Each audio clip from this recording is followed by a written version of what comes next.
Alright guys, check it out. 2012 GMC Terrain. This is my dad's Terrain. There's a little problem on this. It's been about 2 weeks. Finally, it's in the garage. We had time to work on this. And I got the glove box out and we got this part. You guys know what this is. We got a little bit of a noise problem. A couple of weeks ago it was worse. It was clicking noise. Clicking noise right on this side. We changed this motor like probably a year ago. So it's not the motor. If I go down to low setting, you will have the clicking sound when I go high. Okay, I'm gonna go high now. There. You can hear that? My speed motor is 1 right now so that you won't hear the blasting sound of the wind. That clicking sound right there is this guy right here. This is the blend door actuator or temp door actuator. This is what blends the heat and cold. So if you want heat, turn up the heat. If you want cold, turn up the cold. This is what control this guy right there as a actuator, your blend door. So quick diagnose. Let's pull this out. I don't know if you can hear that sound. After pulling this out, it will go away. There. Nothing. Put it back. There he goes back. So today, let's change that actuator. We got one right here. There's the part number. Let's go. Alright, so before we start, I'm gonna quickly show you guys this layout DIY replacement right here. You can see that's the actuator right there. Okay, 2012 GMC Terrain. This is the same thing as a Chevy Equinox 2010 and up. And you can see the torque spec has 13 inch-pound for those 3 bolts right here. Those 3 bolts. And here's the part number for that actuator, the blend door actuator. I believe the blend door, the inlet door, and then the mode door, all 3 of those actuators on that HVAC unit are all the same part number. They all the same part number, but they control different ways. It will be same thing as a Terrain all the way to the Chevy Equinox. Alright, let's go underneath. Alright, so underneath here, I believe this is the tools for now that you're gonna need. There's like pliers here for the connector, trim tools, and then a little bit of a trim tools, retainer, puller, and then you got this low profile ratchet. I believe is 7/32 is the socket that you're gonna need for that 3 bolts right there. Can't remember where I got this tool from, but man, this tool is handy. Low profile sockets, lots of them. I pulled this big chunk wire already. Pulled it out. I use this right here, this pliers right here. Pull it up like that. Came out loose. Or I could use this one as well, you know. And then there's a little clamp tool right here. This little retainer, it clamps on that piece right there. I use this little pliers, hooks right there. Squeeze it and then pull it out. So now we have lots of room to work underneath right there. All right, hopefully you can see that. So that's the blend door actuator that we're gonna take out. That's the socket we're gonna use, is the 7/32 socket, low profile. Just gonna quickly take those out.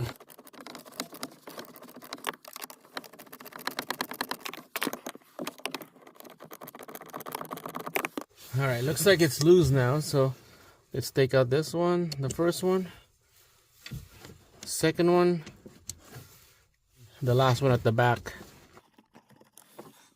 And I know that you have to calibrate the new one to the old one, so I'll show you that. But first, let's take this out and see what it looked like. The good news is that this female end right here, that where this gear goes in, that female here is good. So it's not like round off or anything. I seen one that is round off, there's no gears anymore, and there's a big repair on that. I see like there's a kit that you can buy, but this is good. This side is good. Let's investigate this old actuator. Alright guys, so here we go. Here's the old one right here. This is the new one. You can see that this gear is flat surface right there. Same thing with that one. So this old one right here is about facing about 7 o'clock. So we had to clock this one down to make it 6. Alright, so it has to be mirror image. So to clock this one down to 6, we had to plug this in back on a hole, and then we'll put the connector in there, and then turn on the key on, ignition off. We'll use this dial here to clock it.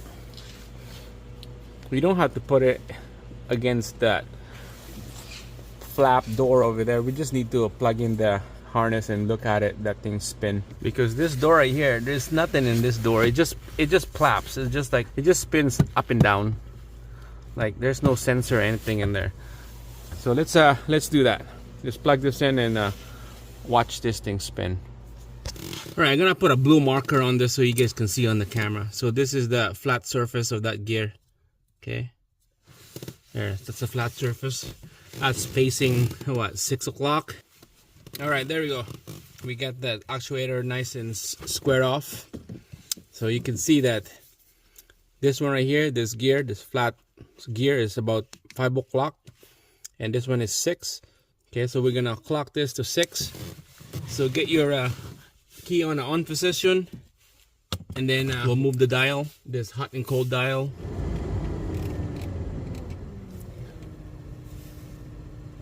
Get too much. I'm on 18 Celsius right now, so let's go 17. Alright guys, so here we go. This is the new one. There's the old one. It's been clocked already, exact the same level right there. It's 7 o'clock now. This is the old one, this is the new one. That's perfect. I got the key on, engine off. So before you take out the key, you put this in here, because I guess my vehicle has an automatic control. So when I take out the key, this thing go back to a normal mode, so it moves. So keep that key on there and put this in a hole. Gonna wiggle a little bit, find that flat surface, and then when it's on the hole, you pull this thing back, line up to those 3 bolt hole. When it's lined up like that, now you put the 3 screw one at a time. I still got that key on the on position of the ignition, because if you take that out, this thing will spin, and we don't want that. Alright guys, so I got all those 3 screw nice and snug now. Okay, I still got the key on the ignition here. Okay, that's the key, is keep that on there. Now we could adjust the setting, see if it works. It's hard to tell, because the only thing we can hear this thing going is by the touching of this actuator, see if it moves or not. I'm for sure it will move. And the only way to test by the flow and the heat temperature is when you go, if you go low, it would blow hot air, and then you feel it, see if it's hot air, you know. If you go on the low, to see if it's blow cold air. Let's go start the engine, and let's see if we could feel the hot and cold air. Yeah, dead again.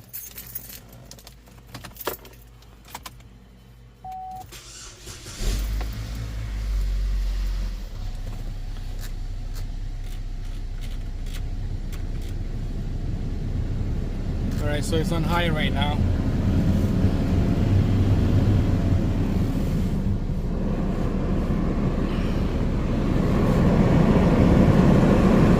Just lukewarm. Let's try cold. Oh yeah, it's cold. I think it's working, guys. Yeah, lukewarm. I think this is good. It's fixed. No more sound when you try to dial it in.